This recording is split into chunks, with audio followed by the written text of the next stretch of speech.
என்ற ஒரு குட்டி அணில் வசித்து வந்தது. கீதன் எப்போதும் எதையாவது சேகரிப்பதில் ஆர்வம் கொண்டவன். அவன் கூட்டில் விதவிதமான கற்கள், அழகான கூழாங்கற்கள் மற்றும் பளபளக்கும் குப்பைகள் நிறைந்து கிடந்தன.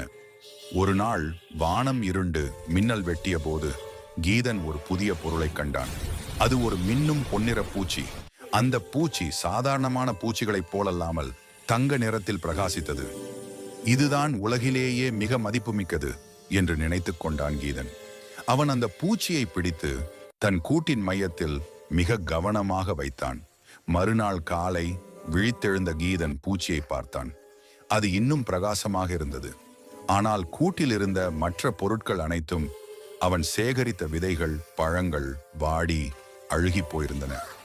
கீதன் வருத்தத்துடன் தன் அம்மா அணிலிடம் கேட்டான். அம்மா, நான் விலைமதிப்பற்றதை பாதுகாத்தேன், ஆனால் மற்றதெல்லாம் ஏன் கெட்டுப்போனது? அம்மா அணில் மென்மையாக சிரித்தது. மகனே, அந்த பூச்சி ஒரு நெருப்பு பூச்சி, ஃபயர்ஃப்ளை. அது தன் ஒளியை வெளியிடும்போது கூட்டிலிருந்த ஈரப்பதத்தையும் புதிய வாசனையையும் எடுத்துக்கொண்டது. அதனால்தான் பழங்கள் கெட்டுப்போனது. அம்மா அணில் தொடர்ந்தது. மிகவும் பிரகாசமான வெளிச்சமான பொருட்கள் எப்போதுமே மதிப்புமிக்கவை அல்ல.